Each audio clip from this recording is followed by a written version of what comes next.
walking around so far, Seoul is really pretty. They do a really good job with all their lands. 지금 미국 전역이 둘로 갈라졌습니다. 이유가 황당합니다. 연간 학비 9천만 원, 마크 저커버그가 나오고 록펠러 가문이 거쳐간 필립스 엑서터 고등학교, 바로 그 학교 학생들이 한국 수학여행을 다녀오더니 이렇게 선언한 겁니다. 마치 미래에 다녀온 기분이에요. 미국이 선진국이라고요? 뉴욕보다 서울이 훨씬 더 화려했어요. 연간 학비 9천만 원짜리 학교 학부모들이 격분했습니다. 달에 사람을 보낸 나라가 아시아 작은 나라한테 졌다고 인정한 꼴이니까요. 항의가 빗발쳤고 결국 CNN 본사가 23년 차 전쟁 다큐 PD를 한국에 보냅니다. 가서 가볍게 팩트체크하고 정리해. 그런데 이야기가 여기서 완전히 뒤집힙니다. 바그다드 폭격에도 카메라를 놓지 않았고 탈레반 검문소 50m 앞에서 인터뷰를 따냈던 사람. 이 사람이 한국에서 칠리를 보내고 돌아와서 생방송 도중 한마디 던집니다. 23년간 전쟁터에서도 울지 않았던 내가 서울에서 울었습니다. 팩트체크하러 간 사람이 CNN 역사상 가장 논쟁적인 다큐멘터리를 만들어 버린 겁니다. 대체 한국에서 뭘 본 걸까요? JFK 공항에서는 보안요원이 50명 넘게 깔려도 줄이 꼬입니다.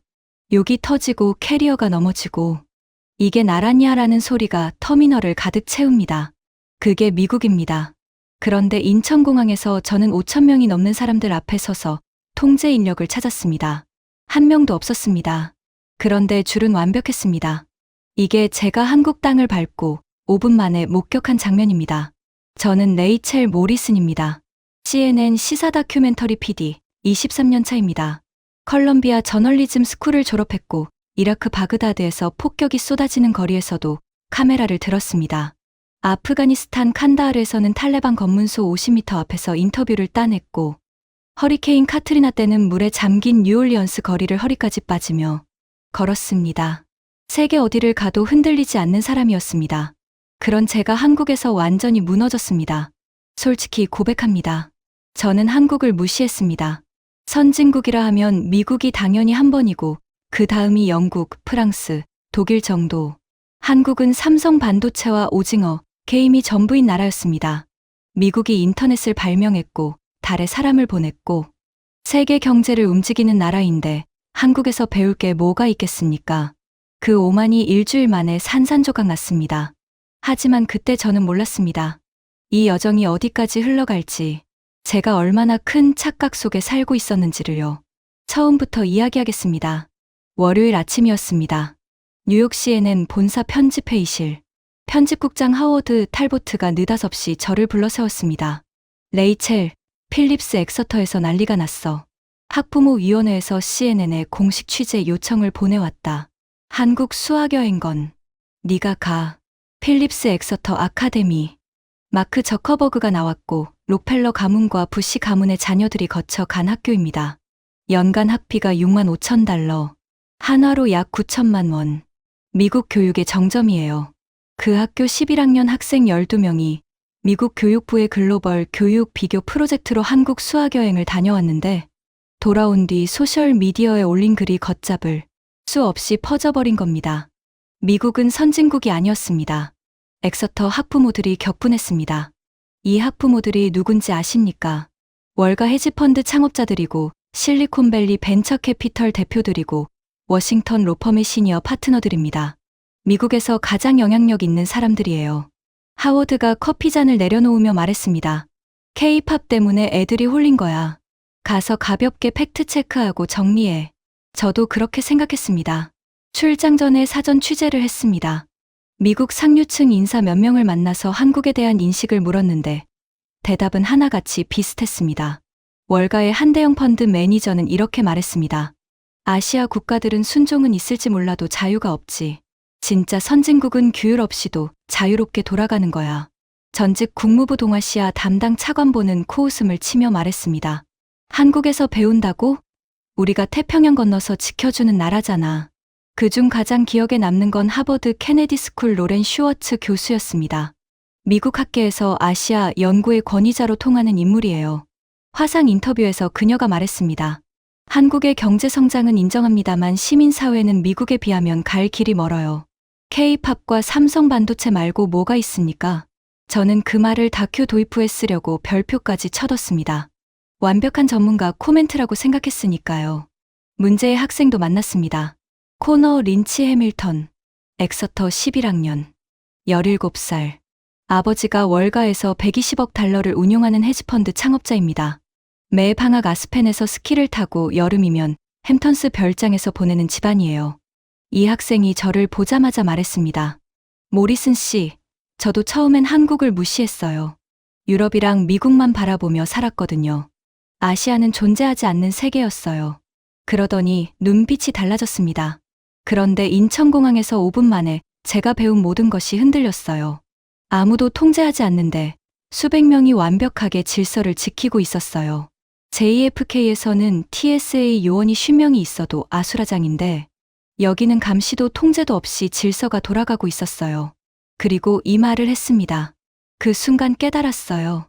우리가 자랑하던 시스템이라는 게 사실은 사람을 못 믿어서 만든 거였구나. 17살짜리 입에서 나온 말치고는 섬뜩할 만큼 날카로웠습니다. 하지만 저는 반만 믿기로 했습니다. 직접 보면 별거 아닐 거라고요. 14시간 비행 동안 노트북으로 다큐 구성안을 썼습니다. 제목도 이미 정해뒀습니다.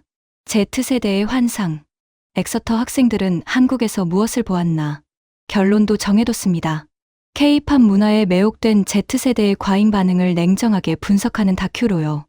그런데 인천공항에 내리는 순간 저는 그 구성안을 영영 쓸 수 없게 됐습니다.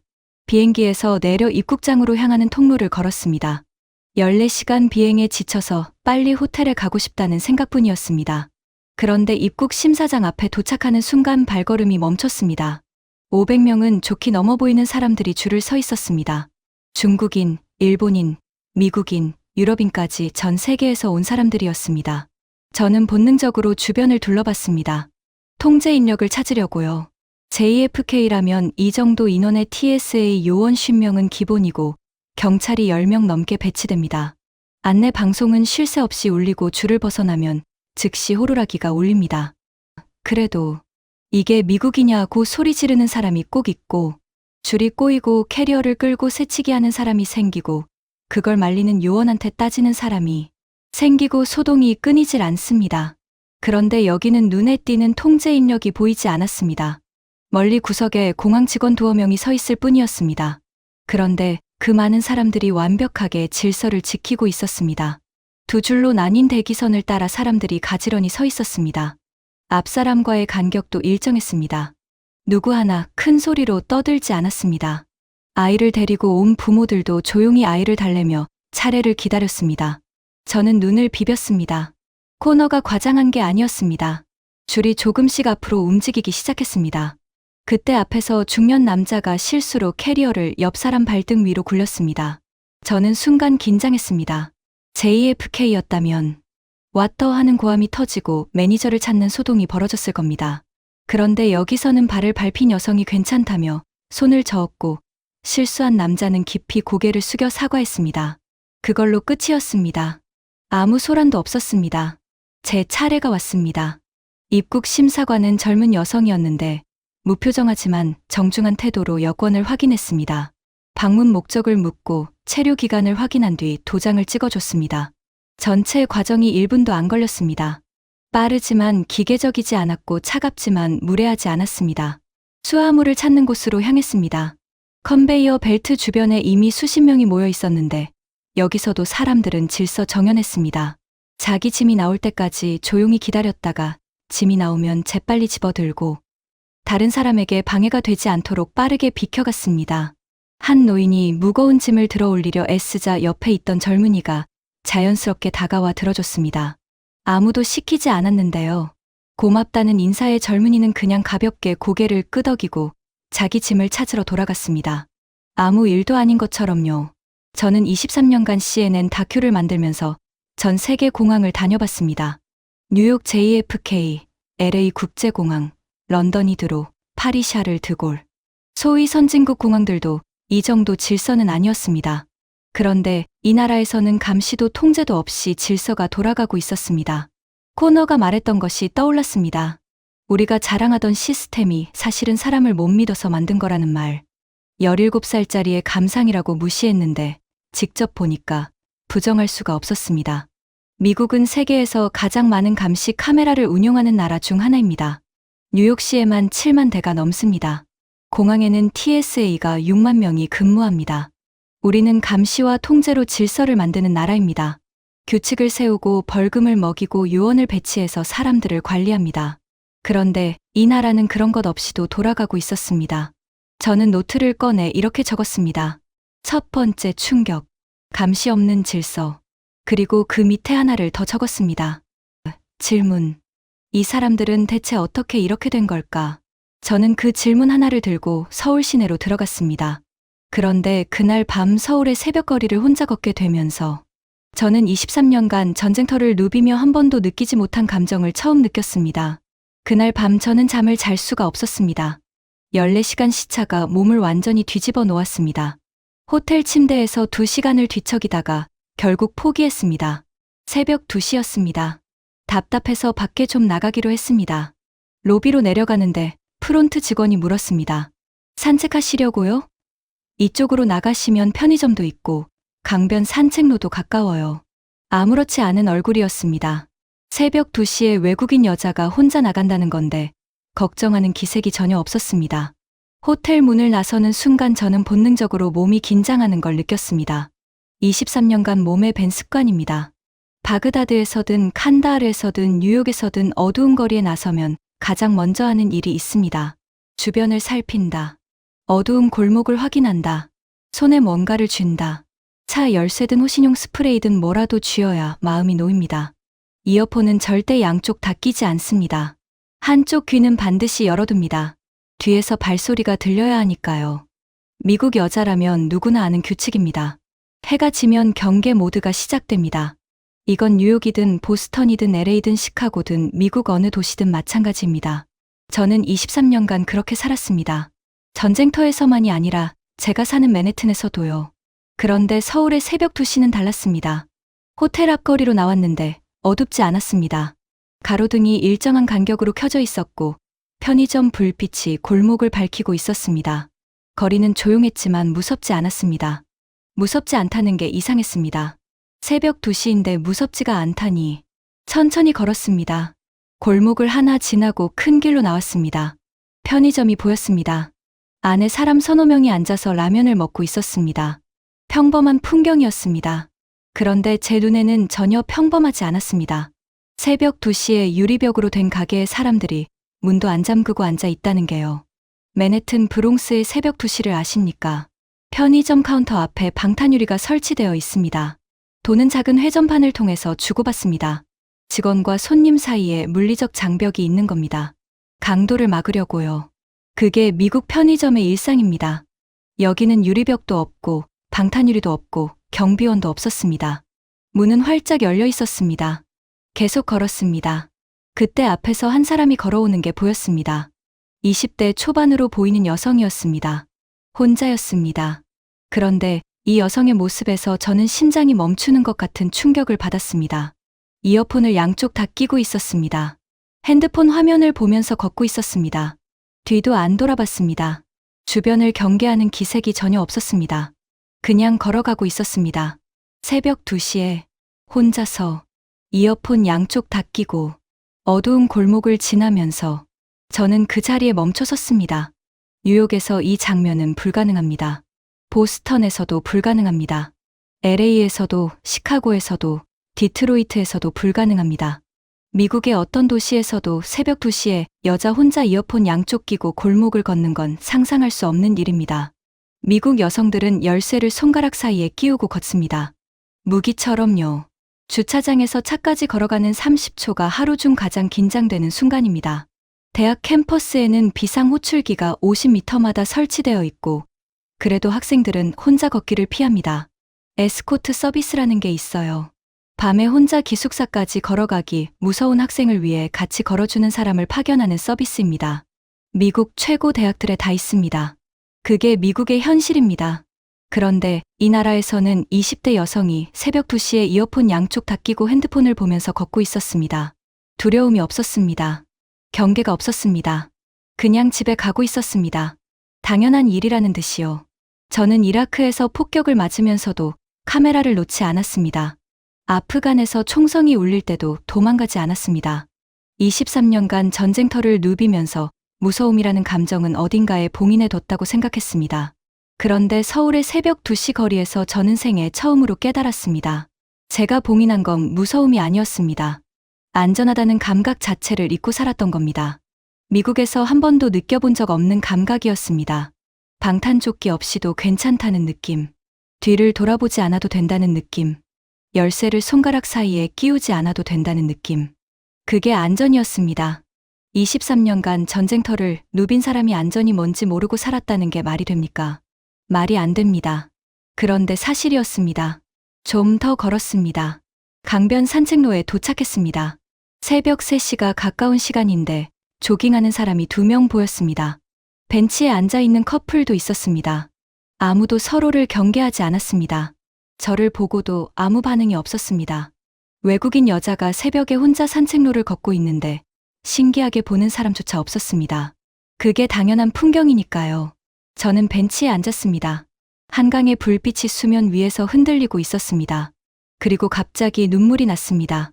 왜 울었냐고요? 화가 났기 때문입니다. 제 나라에 화가 났습니다. 미국은 세계 최강국이라고 자부합니다. GDP 세계 1위, 군사력 세계 1위.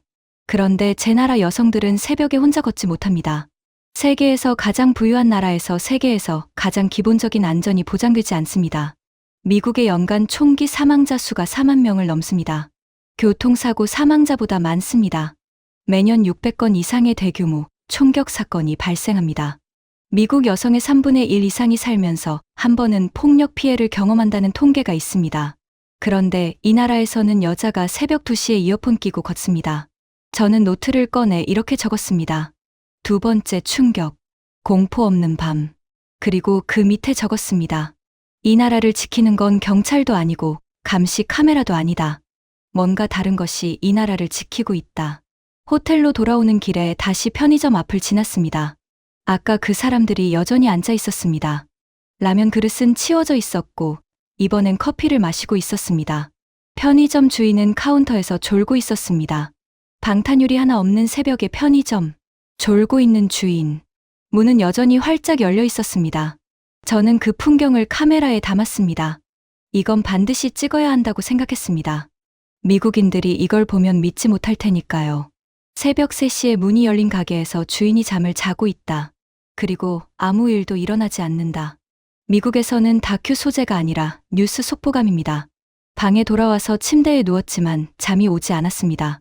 공항에서 본 500명의 줄, 새벽거리의 그 여성, 방탄유리 없는 편의점. 모든 장면이 머릿속에서 맴돌았습니다. 코너의 말이 다시 떠올랐습니다. 우리가 자랑하던 시스템이라는 게 사실은 사람을 못 믿어서 만든 거라는 말. 17살짜리의 감상이라고 치부했던 그 말이 점점 무거워지고 있었습니다. 공항의 질서는 놀라웠습니다. 하지만 낮의 일이니까, 사람이 많으니까 어떻게든 설명이 될 수도 있었습니다. 그런데 새벽 2시는 다릅니다. 아무도 안 보는 시간입니다. 감시도 없고 시선도 없고 체면도 없는 시간입니다. 그 시간에 이 나라가 보여준 모습은 낮보다 더 충격적이었습니다. 아무도 안 볼 때 드러나는 게 진짜 모습이니까요. 미국은 아무도 안 보면 법을 어깁니다.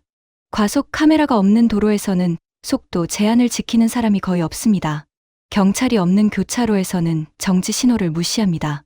아무도 안 보면 규칙은 사라집니다. 그래서 더 많은 카메라를 달고 더 많은 경찰을 배치하고 더 높은 벌금을 매깁니다. 감시가 질서의 전제 조건인 나라. 그게 미국입니다. 그런데 이 나라는 아무도 안 보는 새벽 2시에도 질서가 살아 있었습니다. 편의점 문은 열려 있었고 주인은 졸고 있었고 여성은 혼자 걸어가고 있었고 아무 일도 일어나지 않았습니다. 감시가 아닌 다른 무언가가 이 나라를 지키고 있다. 그게 뭔지 아직 모르겠다. 하지만 반드시 알아내겠다. 저는 그렇게 다짐하고 눈을 감았습니다. 몇 시간 뒤 아침이 오면 서울 지하철을 타기로 했습니다. 그리고 그 지하철 안에서 벌어진 일. 그리고 예상치 못하게 찾아간 한국 응급실에서 목격한 광경은 미국인으로서 도저히 받아들일 수 없는 것이었습니다. 다음 날 아침 8시 서울 시내 취재를 위해 지하철을 타기로 했습니다. 호텔 직원이 가장 가까운 역까지 걸어서 10분 거리라고 알려줬습니다. 거리에 나서자마자 출근하는 사람들의 물결이 보였습니다. 정장을 입은 직장인들, 교복을 입은 학생들, 운동복 차림의 노인들까지 다양했습니다. 그런데 신기한 게 있었습니다. 그 많은 사람들이 서로 부딪히지 않았습니다. 좁은 인도였습니다. 뉴욕 타임스퀘어만큼은 아니지만 충분히 사람이 많았습니다. 그런데 사람들이 자연스럽게 오른쪽으로 걸었습니다. 반대편에서 오는 사람들은 왼쪽으로 걸었고요. 급한 사람은 빠르게 앞질러 갔고 천천히 가는 사람은 슬쩍 옆으로 비켜섰습니다. 아무도 지시하지 않았습니다. 신호도 없고 안내 표지판도 없었습니다. 수천 명이 동시에 움직이는데 마찰이 없었습니다. 뉴욕 거리에서는 어떻습니까? 한 블록 걸으면 서너 번은 어깨를 부딪힙니다. 관광객을 욕하면서 비켜가는 게 뉴요커의 출근 루틴이고 좁은 길에서 서로 양보하지 않아서 혀를 차고 어깨를 밀치며 지나가는 게 일상입니다. 그런데 여기서는 아무 소리도 들리지 않았습니다. 마치 안무를 짠 것처럼 사람들이 흘러가고 있었습니다. 지하철역 입구에 도착했을 때 저는 또 한 번 놀랐습니다. 경비원이 한 명도 없었습니다. 뉴욕 지하철이라면 어떻습니까? 역마다 MTA 경찰이 서 있고 대형역에는 내셔널가드가 자동 소총을 들고 상주합니다. 개찰구에는 무임승차를 막으려고 요원이 붙어 있고 그래도 뛰어넘는 사람이 하루에 수천 명입니다. 뉴욕시가 무임승차로 잃는 돈이 연간 7억 달러가 넘습니다. 군인까지 배치해도 못 막는 겁니다. 그런데 여기는 그냥 교통카드를 찍고 지나가면 끝이었습니다. 계단을 내려가는데 여기서도 사람들은 오른쪽으로 걸었습니다. 올라오는 사람들은 왼쪽을 이용했고요. 에스컬레이터에서 더 놀라운 광경을 봤습니다. 모든 사람이 오른쪽에만 서 있고 왼쪽은 완전히 비어 있었습니다. 급한 사람들이 왼쪽으로 빠르게 걸어 올라가고 있었습니다. 잠깐, 이건 뉴욕에도 있는 규칙입니다. 서 있을 사람은 오른쪽에. 뉴욕 지하철 에스컬레이터에도 같은 규칙이 있습니다. 그런데 결정적인 차이가 있었습니다. 뉴욕에서는 그 규칙을 안 지키는 사람 때문에 매일 싸움이 벌어집니다. 관광객이 왼쪽에 서 있으면 뒤에서 무브가 점점 거칠어지고 혀를 차고 가방을 밀치며 지나갑니다. 규칙이 있어도 지키지 않는 사람 때문에 규칙 자체가 갈등의 원인이 되는 겁니다. 여기서는 달랐습니다. 외국인까지 포함해서 모든 사람이 자연스럽게 오른쪽에 섰습니다. 아무도 왼쪽에 서지 않았습니다. 갈등이 없었습니다. 규칙이 갈등 없이 작동하고 있었습니다. 승강장으로 내려갔습니다. 바닥에 노란 선이 그어져 있었고 사람들이 그 선 앞에 두 줄로 서 있었습니다. 그 선이 정확히 지하철 문이 열리는 위치였습니다. 지하철이 들어왔습니다. 문이 열리자 안에서 내리는 사람들이 나왔습니다. 밖에서 기다리던 사람들은 양옆으로 비켜서서 길을 만들어줬습니다. 마지막 사람이 내릴 때까지 아무도 타지 않고 기다렸습니다. 그리고 나서야 차례대로 탑승했습니다. 뉴욕 지하철 출퇴근 시간을 아십니까? 문이 열리면 전쟁입니다. 내리는 사람과 타는 사람이 동시에 움직이며 서로 밀치고 가방이 끼고 욕설이 오갑니다. 내리는 분 먼저라는 안내 방송은 배경음악일 뿐입니다. 그런데 여기서는 안내 방송조차 필요 없었습니다. 사람들이 알아서 했습니다. 차 안에 들어갔습니다. 조용했습니다. 거의 모든 사람이 이어폰을 끼고 있거나 핸드폰 화면을 보고 있었는데 전화 통화를 하는 사람이 한 명도 없었습니다. 뉴욕 지하철에서 들리는 소음의 절반은 큰 소리로 통화하는 사람들이 만듭니다. 여기서는 그 소음 자체가 존재하지 않았습니다. 저는 지하철 안에서 창밖을 바라보며 생각했습니다. 미국은 시스템으로 질서를 만드는 나라입니다. 법을 세우고 규칙을 만들고 카메라를 달고 벌금을 먹이고 군인까지 배치합니다. 그래도 사람들은 규칙을 어기고 시스템은 끊임없이 사람을 감시해야 합니다. 미국의 질서는 감시 위에 세워진 질서입니다. 그런데 이 나라의 질서는 달랐습니다. 감시도 없고 벌금도 없고 경비원도 없는데 사람들이 스스로 질서를 만들어내고 있었습니다. 이건 시스템의 문제가 아닙니다. 사람의 문제입니다.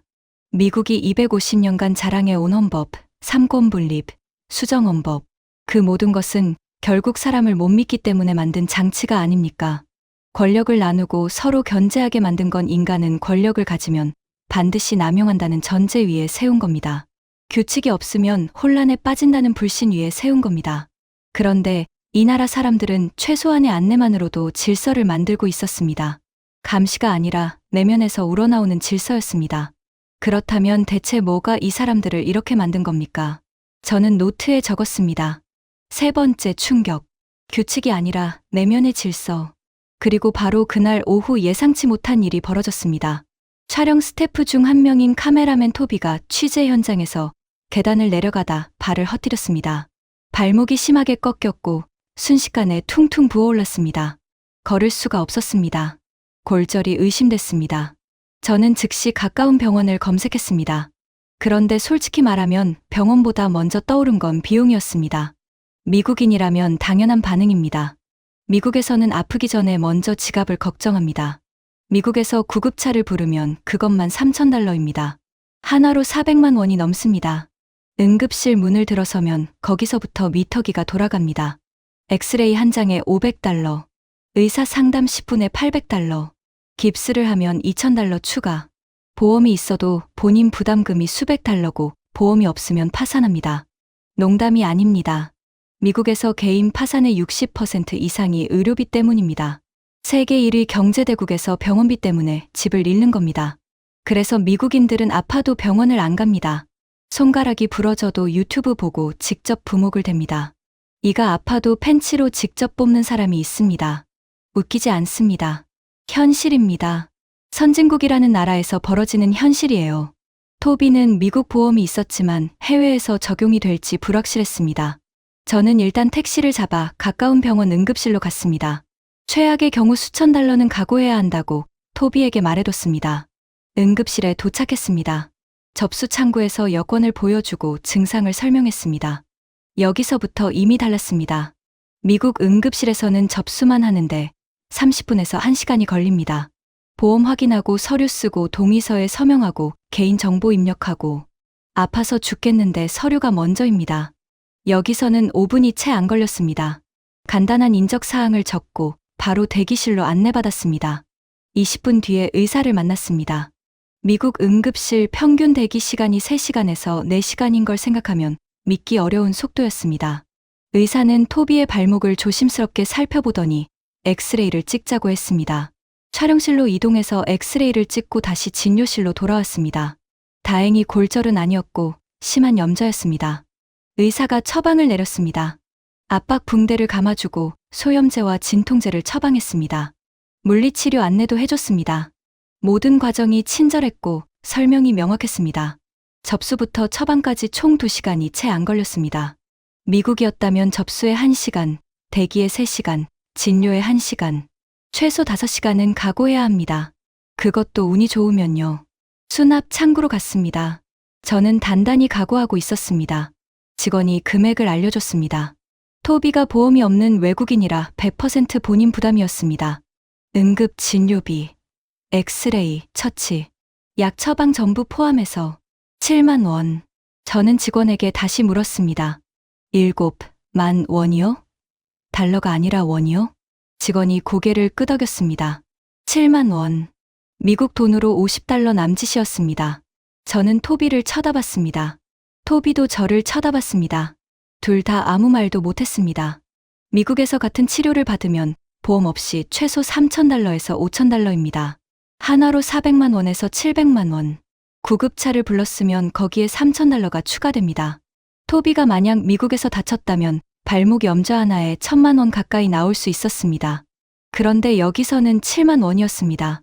뉴욕에서 괜찮은 버거 세트 2개 값입니다. 토비가 말했습니다.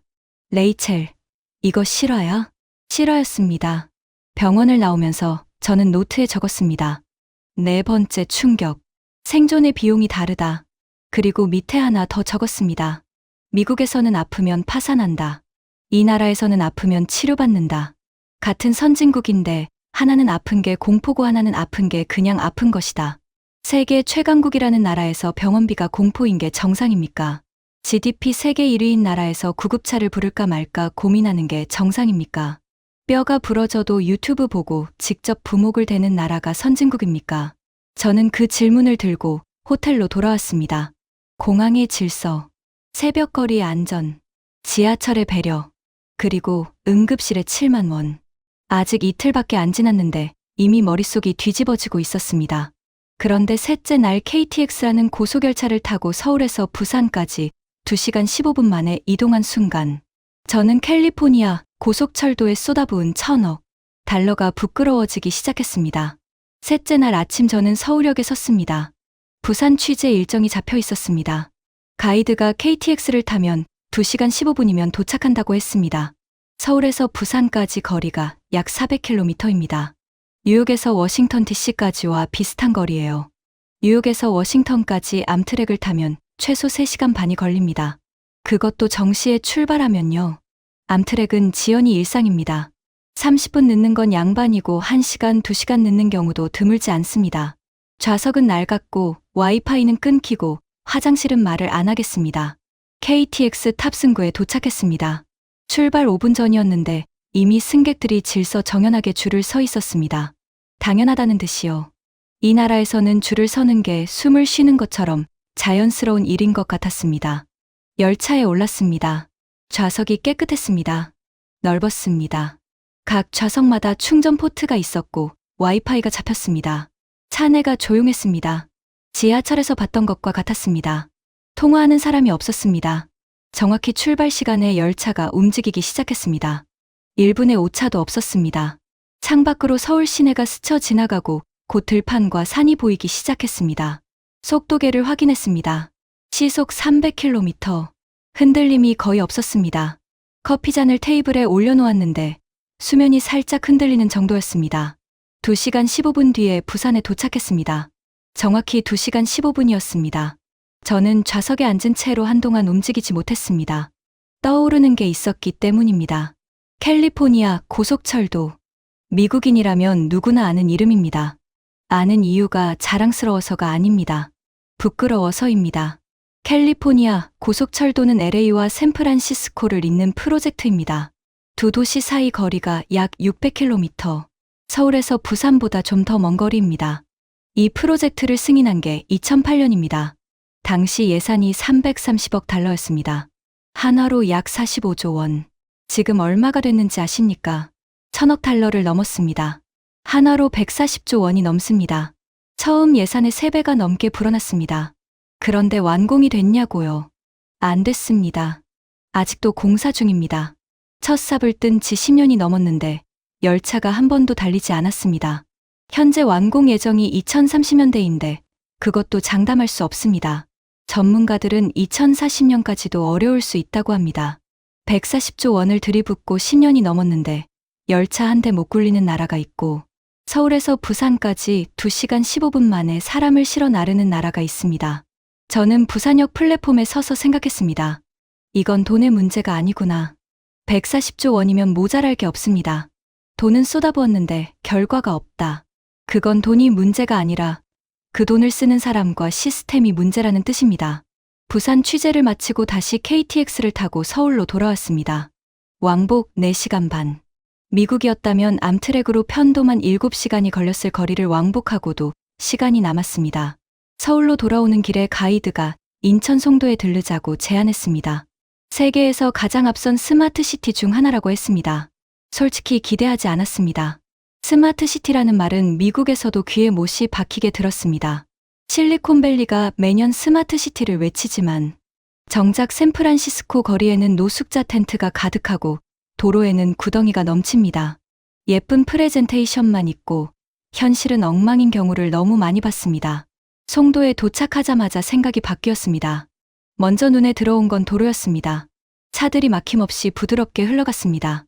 신호 대기 시간이 거의 없었습니다. 가이드가 설명했습니다. 인공지능이 실시간으로 교통량을 분석해서 신호 시간을 자동으로 조절한다고요. 차가 많은 방향은 길게, 적은 방향은 짧게. 맨해튼의 신호 시스템은 수십 년 전에 설계된 겁니다. 고정된 타이밍으로 돌아갑니다. 타임스퀘어에서 미드타운까지 택시를 타면 2km인데 신호에 걸려서 20분이 넘게 걸릴 때가 있습니다. 뉴요커라면 누구나 공감할 겁니다. 그런데 여기서는 신호가 살아 있었습니다. 공원으로 들어갔습니다. 벤치가 있었는데 그냥 벤치가 아니었습니다. 팔걸이 부분에 태양광 패널이 달려 있었고 핸드폰 충전 포트가 내장되어 있었습니다. 앉아서 쉬면서 전화기를 충전할 수 있게 만든 겁니다. 벤치 옆에는 작은 화면이 있었는데 현재 기온, 습도, 미세먼지 농도가 실시간으로 표시되고 있었습니다.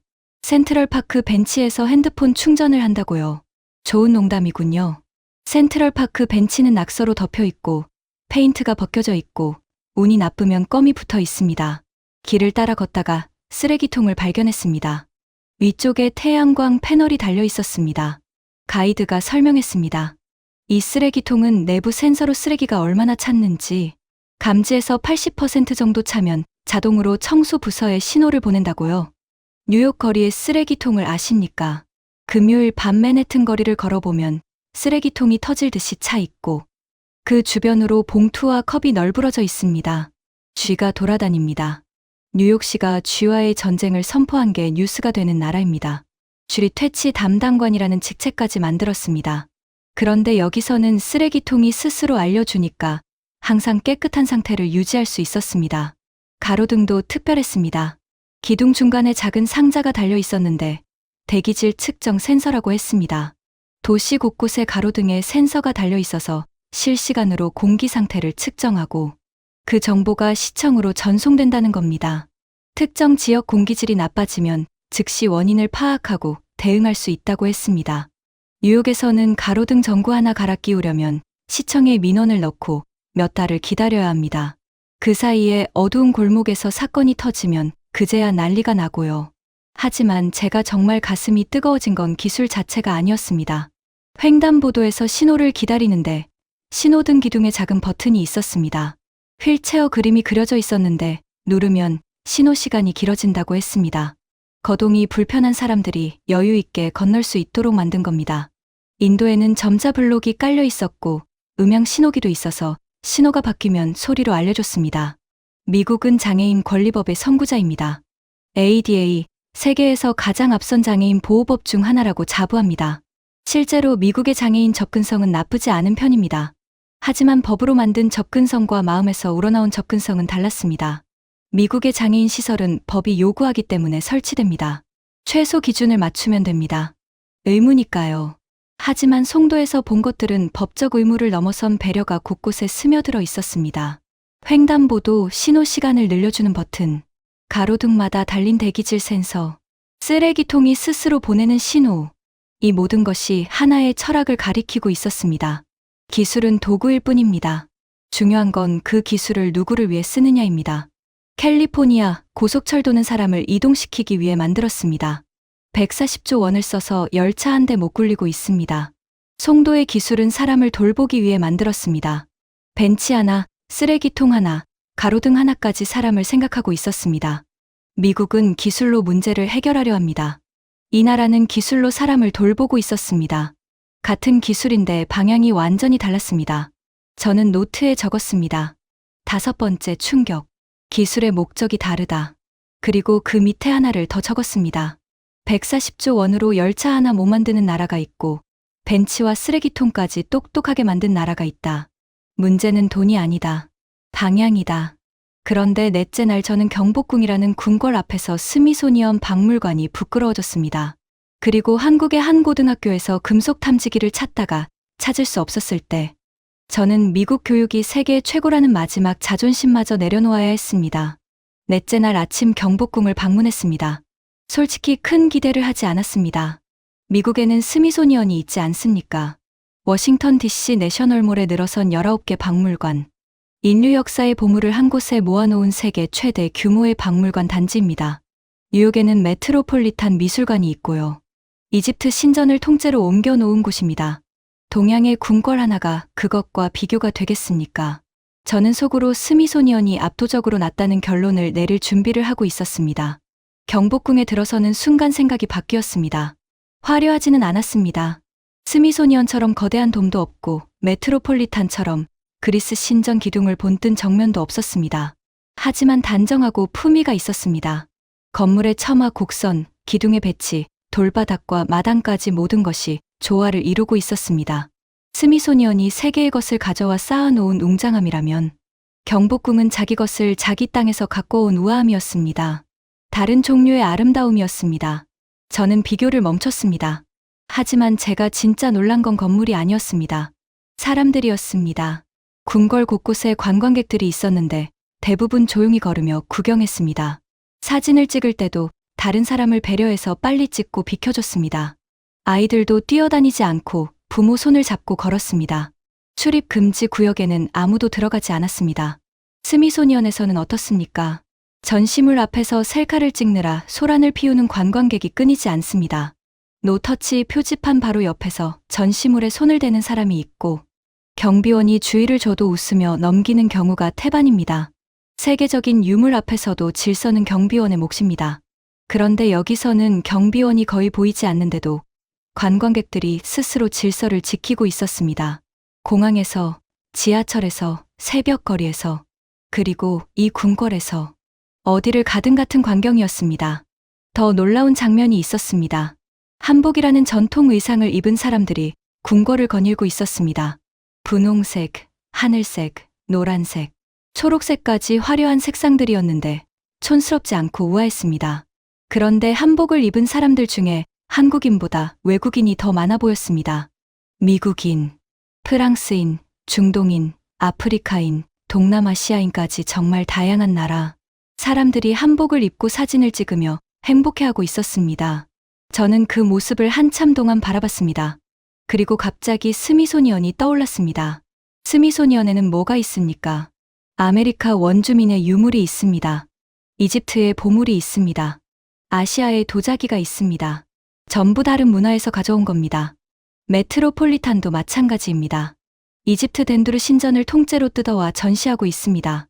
그리스의 조각상, 아프리카의 가면, 아시아의 불상, 세계 곳곳에서 수집했거나 좋게 말하면 구입했거나 솔직하게 말하면 제국주의 시대에 가져온 것들입니다.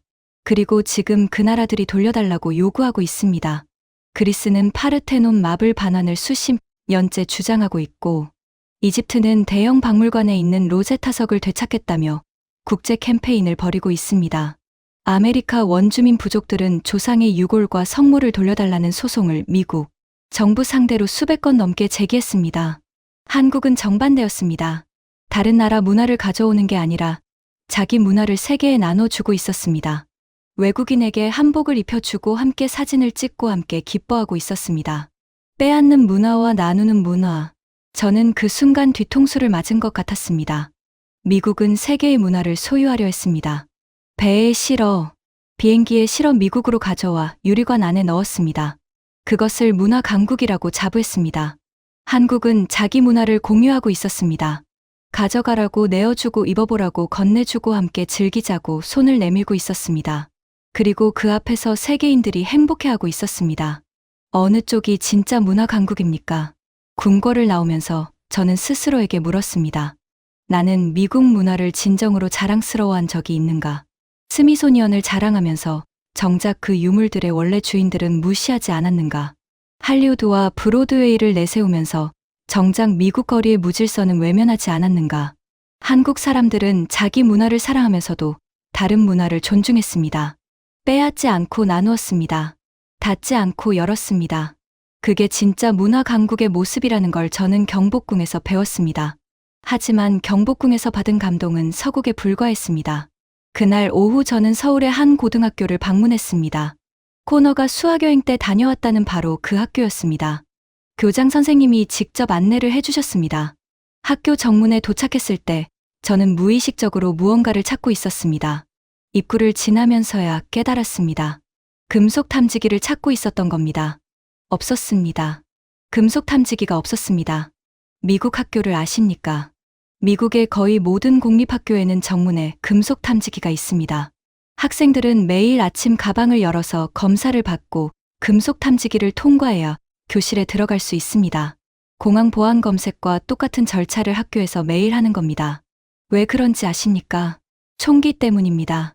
미국에서는 학교 총기 난사 사건이 일상입니다. 일상이라는 표현이 끔찍하지만 사실입니다. 매년 수십 건의 학교 총격 사건이 발생합니다. 초등학생들이 락다운 드릴이라는 걸 합니다. 총소리가 들리면 교실 문을 잠그고 불을 끄고 책상 밑에 숨는 훈련입니다. 6살짜리 아이들이 그걸 매달 연습합니다. 선생님들한테는 총격범이 들이닥쳤을 때 어떻게 아이들을 보호할지 매뉴얼이 배포됩니다. 이게 미국 교육의 현실입니다. 그런데 이 나라 학교에는 금속 탐지기가 없었습니다. 아이들은 그냥 정문을 지나 교실로 들어갔습니다. 가방 검사도 없었습니다. 경비원도 없었습니다. 아이들은 웃고 있었습니다. 친구 어깨에 팔을 두르고 떠들면서 교실로 걸어갔습니다. 저는 정문 앞에 서서 한동안 그 모습을 지켜봤습니다. 눈이 뜨거워졌습니다. 이게 학교의 원래 모습이구나. 금속 탐지기 없이, 락다운 훈련 없이, 총격 공포 없이 아이들이 웃으면서 학교에 가는 것. 이게 당연한 거구나. 미국이 비정상이었구나. 교실에 들어갔을 때 첫 번째로 눈에 띈 건 책상 배치였습니다. 책상이 일렬로 늘어선 게 아니라 4개씩 모여 있었습니다. 4명이 마주 보고 앉을 수 있는 구조였습니다. 수업이 시작됐습니다. 수학 시간이었는데 선생님이 문제를 칠판에 적고 학생들에게 물었습니다. 어떻게 풀면 될까요? 여러 학생이 손을 들었고 선생님이 한 학생을 지목했습니다. 그 학생이 자신 있게 일어나 자기 생각을 설명했습니다. 그런데 답이 틀렸습니다. 저는 긴장했습니다. 미국 명문 학교라면 어떻게 됩니까? 선생님이 즉시 오류를 지적합니다. 다른 학생에게 더 나은 답을 요구합니다. 틀린 학생은 창피를 당합니다. 실수는 곧 약점이고 약점을 보이면 경쟁에서 밀립니다. 여기서는 달랐습니다. 선생님이 미소를 지으며 말했습니다. 좋은 시도였어요. 여기까지는 맞았는데 이 부분에서 다르게 생각해 볼 수 있을까요? 다른 학생들도 그 학생을 비웃지 않았습니다. 오히려 같이 고민하는 표정이었습니다. 또 다른 학생이 손을 들어 다른 방법을 제시했습니다. 선생님은 그것도 훌륭하다며 칠판에 적었습니다. 한 문제를 푸는데 여러 가지 방법이 있다는 걸 보여주는 수업이었습니다. 선생님이 어려운 문제를 내고 조별로 풀어보라고 했습니다. 학생들이 자연스럽게 모여 앉아 토론하기 시작했습니다. 한 조를 유심히 지켜봤습니다. 4명 중 1명은 수학을 잘하는 것 같았고 1명은 어려워하는 것 같았습니다. 그런데 잘하는 학생이 못하는 학생을 무시하지 않았습니다. 천천히 설명해주며 이해할 때까지 기다려줬습니다. 미국 명문학교라면 어떻습니까? 잘하는 학생이 혼자 풀어서 조 점수를 올립니다. 못하는 학생은 기여할 게 없으니 구경합니다. 그게 효율적이라고 배웁니다. 결국 그 조는 4명이 함께 답을 찾았고 모두가 기뻐하며 손바닥을 마주쳤습니다. 못하던 학생이 가장 크게 웃었습니다. 쉬는 시간에 영어를 잘하는 한 학생과 이야기를 나눴습니다. 물었습니다. 너희 반 목표가 뭐냐? 그 학생이 웃으며 대답했습니다. 전원 합격이요. 모두가 원하는 대학에 가는 게 목표예요. 저는 이해가 안 됐습니다. 대학 정원은 정해져 있는데 어떻게 전원이 합격하냐? 경쟁에서 이겨야 하는 거 아니냐? 그 학생이 고개를 저었습니다. 물론 같은 대학에 다 가는 건 아니에요. 하지만 각자 원하는 곳에 갈 수 있도록 서로 돕는 거예요. 공부 잘하는 친구는 못하는 친구를 가르쳐 주고 특정 과목 잘하는 친구는 노트를 공유해요. 그러면 혼자 잘할 수 있는 기회를 놓치는 거 아니냐? 오히려 가르쳐 주면서 더 확실하게 이해하게 돼요. 혼자 공부할 때보다 함께 할 때 더 많이 배워요. 저는 할 말을 잃었습니다. 미국 명문학교의 목표는 아이비리그 합격률입니다. 엑서터 졸업생의 상당수가 하버드, 예일, 프린스턴에 갑니다. 그것이 엑서터의 자랑입니다. 하지만 그건 경쟁의 결과이지 협력의 결과가 아닙니다.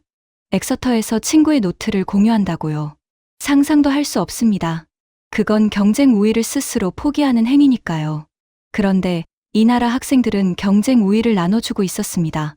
그리고 그렇게 하는 게 오히려 모두에게 이롭다고 말하고 있었습니다. 금속 탐지기 없는 정문. 틀린 답에 칭찬하는 선생님. 전원 합격을 목표로 하는 반. 이게 다 같은 뿌리에서 나온 거라는 걸 저는 느꼈습니다. 사람을 믿는다는 것. 함께 간다는 것. 미국이 잃어버린 것이 바로 그것이었습니다. 학교를 나오면서 저는 노트에 적었습니다. 6번째 충격. 경쟁이 아니라 협력. 공항에서, 새벽거리에서, 지하철에서, 응급실에서, 고속열차에서, 스마트시티에서, 궁궐에서, 그리고 학교에서. 닷새 동안 이 나라의 모든 곳에서 같은 것을 봤습니다. 감시 없이 질서가 돌아가고 통제 없이 배려가 작동하고 경쟁 대신 협력을 가르치는 나라. 60년 전만 해도 세계 최빈국이었다는 이 나라가 어떻게 이렇게 됐는지 그 질문이 머릿속에서 떠나질 않았습니다. 그리고 5째 날 저녁 코너를 다시 만났습니다. 6째 날에는 서울대학교에서 한 교수를 만났습니다. 그 교수에게 들은 이야기가 5일간의 모든 퍼즐을 맞춰줬습니다. 그 이야기를 듣고 저는 울었습니다. 5째 날 저녁이었습니다. 저는 코너를 서울 시내 한 카페에서 다시 만났습니다. 코너는 수학여행 이후 한국이 너무 궁금해서 방학을 이용해 혼자 다시 왔다고 했습니다. 17살짜리가 부모 반대를 무릅쓰고 혼자 비행기를 탄 겁니다. 코너는 제가 며칠간 한국을 돌아봤다는 걸 알고 있었습니다. 묻지 않아도 알겠다는 표정이었습니다. 저는 솔직하게 말했습니다. 네가 왜 그런 글을 썼는지 이제 이해한다고. 코너가 고개를 끄덕이더니 말했습니다. 모리슨 씨, 저는 엑서터에서 노블레스 오블리주를 배웠어요. 특권을 가진 자의 의무. 높은 자리에 있는 사람이 베푸는 거죠. 그게 미국식 리더십이라고 배웠어요. 저는 고개를 끄덕였습니다. 엑서터 교육의 핵심이니까요. 그런데 한국에서 본 건 노블레스 오블리주가 아니었어요. 코너는 잠시 말을 멈추더니 계속했습니다. 한국 지하철에서 정장 입은 사람이랑 대학생이 나란히 서 있는 걸 봤어요. 아무도 이상하게 생각하지 않았어요. 고급 레스토랑 사장님이 지하철 타고 출근하고 대기업 간부가 버스에서 노인한테 자리를 양보하는 거예요. 엑서터에서는 상상도 못할 일이잖아요. 저는 조용히 듣고 있었습니다. 노블레스 오블리주는 결국 위에서 아래로 내려가는 거예요. 베푸는 사람과 받는 사람이 나뉘어 있어요. 하지만 한국에서 본 건 아무도 베푼다고 생각하지 않았어요. 그냥 당연한 거였어요. 코너가 저를 똑바로 보며 말했습니다. 모리슨 씨, 진짜 교양은 뭘까요? 저는 대답하지 못했습니다. 엑서터에서 배운 교양은 포크와 나이프를 어떤 순서로 쓰느냐, 어떤 억양으로 이야기하느냐 같은 것들이었어요. 하지만 한국에서 본 교양은 달랐어요. 평범한 옷을 입고도 남을 존중하는 것, 아무도 안 볼 때도 줄을 서는 것, 아무도 시키지 않아도 어려운 사람을 돕는 것, 그게 진짜 교양이었어요. 저는 그 말에 가슴이 뜨거워졌습니다. 17살짜리한테 교양이 뭔지 배우고 있었습니다. 컬럼비아를 나온 23년차 CNN 다큐멘터리 PD가요. 코너가 말했습니다. 저는 엑서터를 졸업하면 아이비리그가 아니라 교육학을 공부하고 싶어요. 한국식 협력 교육을 미국에 도입하는 일을 하고 싶어요. 물었습니다. 주변에서 뭐라고 안 하냐? 코너가 웃었습니다. 처음에는 난리였어요. 기숙사 룸메이트들한테 따돌림 당하고 아버지한테 실망한다는 소리 들었어요. 월가 헤지펀드 창업자 아들이 교육학이라고요. 한국에 홀렸다고 배신자라고 욕먹었어요. 코너의 눈빛이 단단해졌습니다. 하지만 포기 안 했어요. 혼자서 수업 시간에 친구들 도와주기 시작하고 기숙사에서 스터디 그룹을 만들었어요. 석 달 지나니까 1명, 2명 따라하기 시작하더라고요. 지금은 10명 넘게 같이 해요. 저는 그 순간 깨달았습니다. 변화는 위에서 명령으로 오는 게 아닙니다. 아래에서 한 사람의 깨달음에서 시작됩니다. 한국도 처음부터 이랬던 게 아닐 겁니다. 누군가 먼저 시작했고 따라하는 사람이 늘어났고 그게 문화가 된 겁니다. 그런데 한국은 대체 어떻게 이런 사람들을 만들어낸 걸까요? 60년 전만 해도 세계 최빈국이었던 나라가 어떻게 시민의식에서 미국을 넘어선 걸까요? 6째 날 저는 서울대학교를 찾아갔습니다. 사회학과 권도하 교수를 만났습니다. 한국의 시민의식과 사회 변동을 35년간 연구해 온 학자였습니다. 저는 단도직입적으로 물었습니다. 한국은 어떻게 이렇게 됐습니까? 일주일간 이 나라를 돌아보면서 저는 완전히 무너졌습니다. 공항에서, 새벽거리에서, 지하철에서, 응급실에서, 학교에서, 감시 없이 질서가 돌아가고 통제 없이 배려가 작동하고 경쟁 대신 협력을 가르치는 나라. 60년 전만 해도 세계 최빈국이었다면서요. 어떻게 이런 일이 가능합니까? 권 교수는 잠시 저를 바라보더니 조용히 웃었습니다. 모리슨 씨, 1960년 한국의 1인당 국민소득이 얼마였는지 아십니까? 모릅니다. 79달러였습니다. 잠시 머릿속으로 계산했습니다. 그 당시 미국의 1인당 국민소득은 약 3,000달러였습니다. 한국이 미국의 36분의 1 수준이었습니다. 미국이 디즈니랜드를 열고 제트 여객기를 타고 교회 주택에서 잔디를 깎고 있을 때 한국은 전쟁의 잿더미 위에서 굶주리고 있었습니다. 권 교수가 계속했습니다. 1950년 한국전쟁이 터졌을 때 국제사회는 한국을 포기했습니다. 복구 불가능하다고 했어요.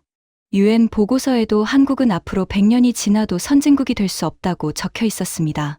교수가 손가락을 세워 보였습니다. 그런데 지금 한국은 세계 12위 경제대국입니다. 100년이 아니라 60여 년 만에 해냈어요. 전 세계 역사에서 이런 사례는 단 하나도 없습니다. 물었습니다. 비결이 뭡니까?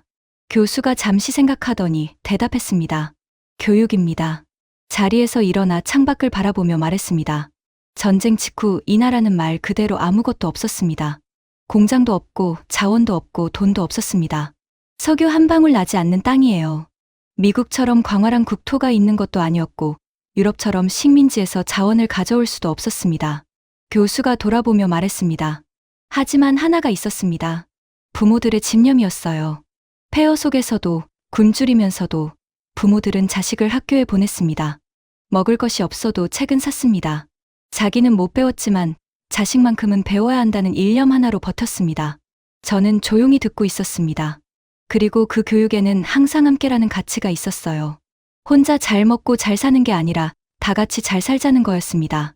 이웃집 아이가 학교에 못 가면 동네가 나서서 돈을 모았어요. 한 집이 어려우면 마을 전체가 도왔어요. 그게 한국인의 핵심입니다. 권 교수가 갑자기 물었습니다. 모리슨 씨, 1997년에 한국에 무슨 일이 있었는지 아십니까? 외환위기 말씀이십니까? 네. IMF 사태라고 부릅니다. 나라가 부도 직전까지 갔어요. 경제가 무너지고 기업이 줄줄이 쓰러지고 실업자가 거리에 넘쳐났습니다. 교수의 눈빛이 달라졌습니다. 그때 한국 국민들이 뭘 했는지 아십니까? 금을 모았다고 들었습니다. 네. 결혼반지, 돌반지, 금목걸이. 자기가 가진 금을 나라에 기부했어요. 집집마다 서랍을 열어서 금을 꺼냈습니다. 교수가 숫자를 말했습니다. 350만 명이 참여했습니다. 227톤의 금을 모았습니다. 저는 숫자를 다시 되물었습니다.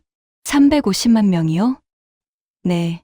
당시 한국 인구의 10분의 1에 가까운 사람들이 자발적으로 참여했습니다. 세계 역사상 유례없는 일이었어요. IMF도 놀랐습니다.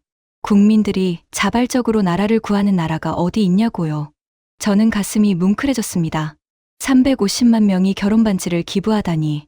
결혼반지가 뭡니까? 인생에서 가장 소중한 순간의 상징입니다. 사랑하는 사람과 평생을 약속하며 끼웠던 반지입니다. 그걸 빼서 나라에 내놓은 겁니다. 나라가 위기에 빠졌으니까.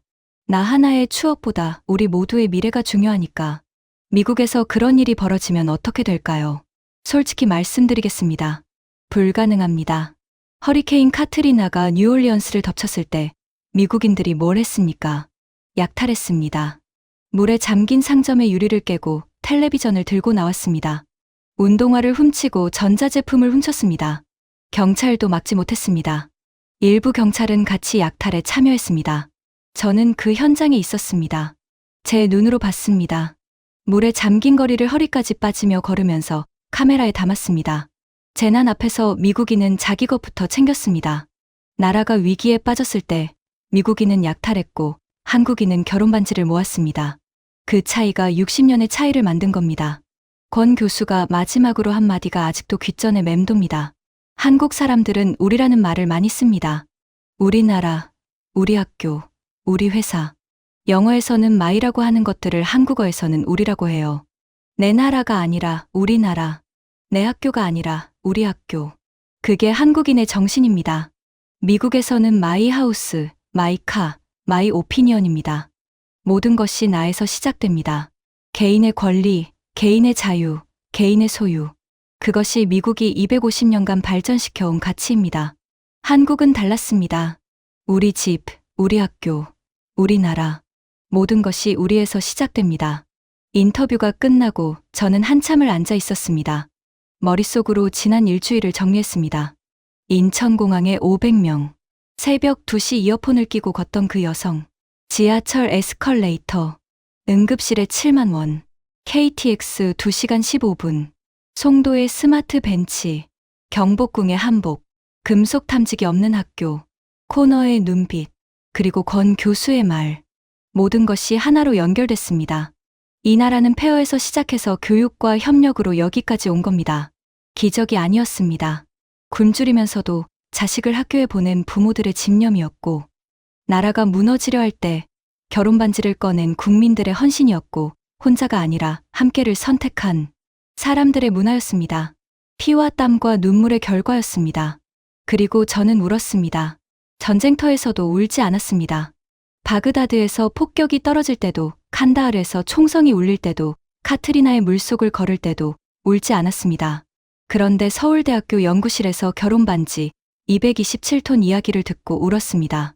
전쟁터에서도 안 무너진 제가 한국의 평범한 역사 앞에서 무너진 겁니다.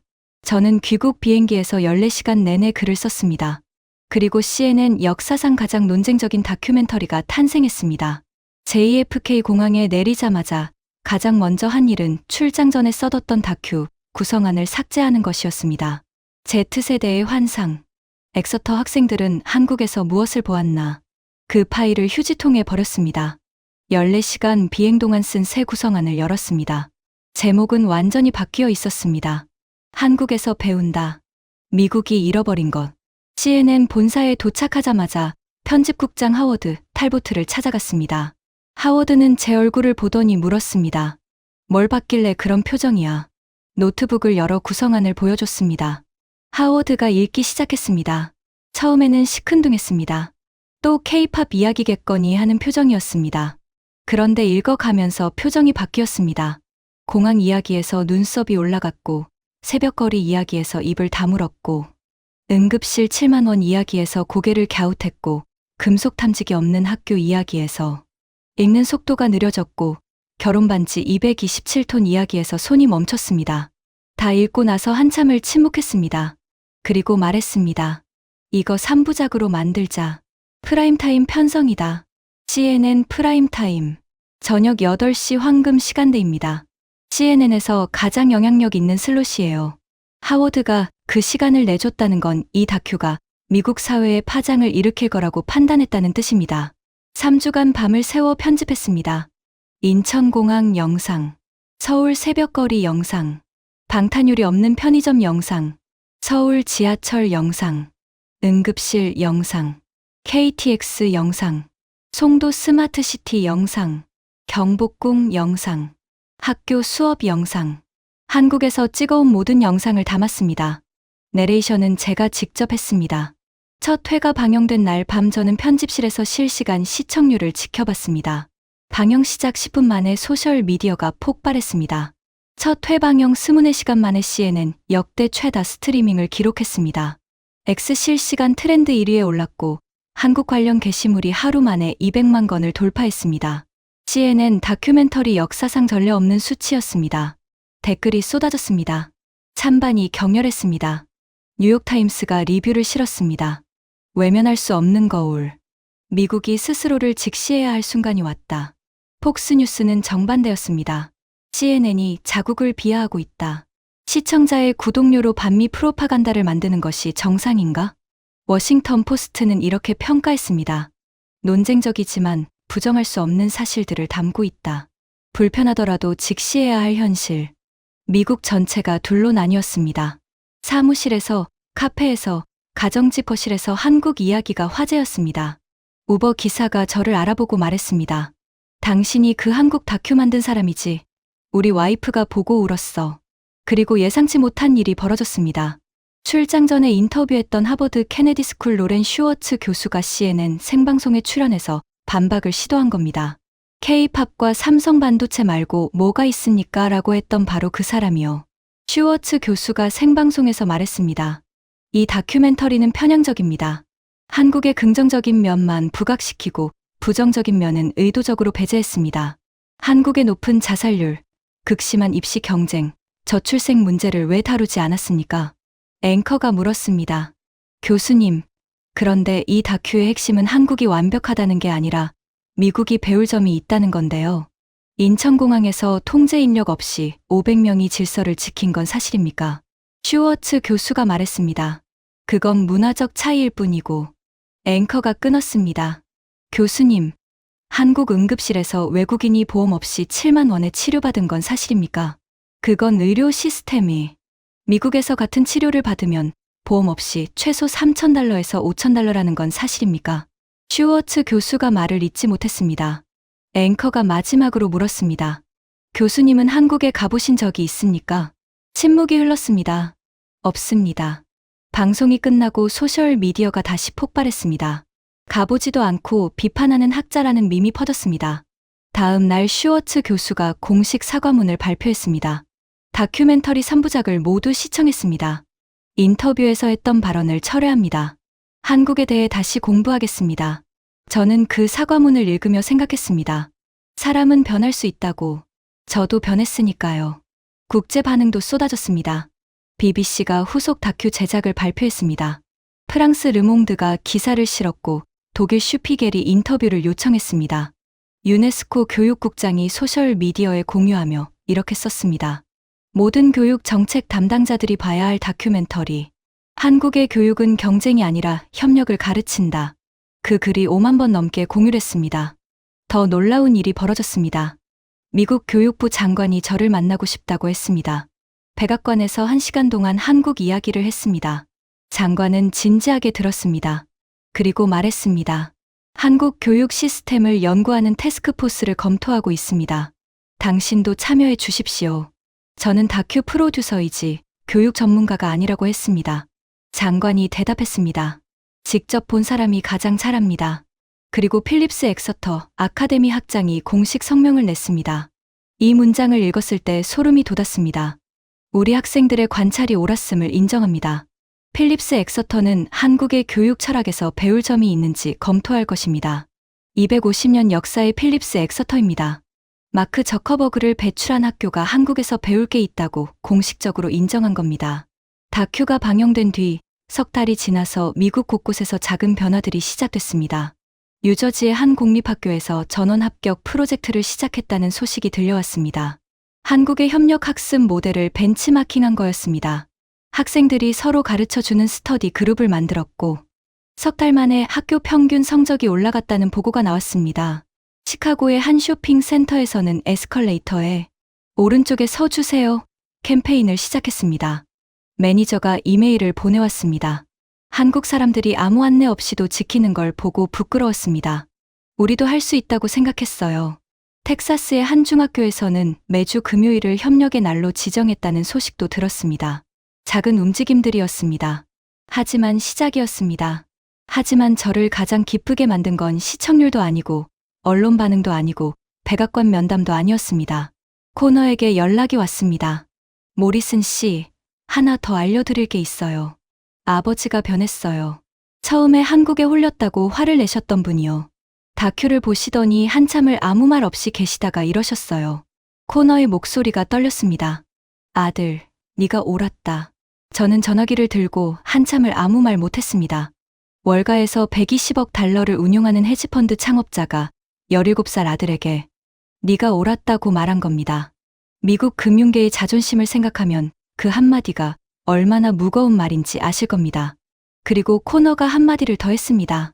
아버지가 다큐를 3번 돌려보셨대요.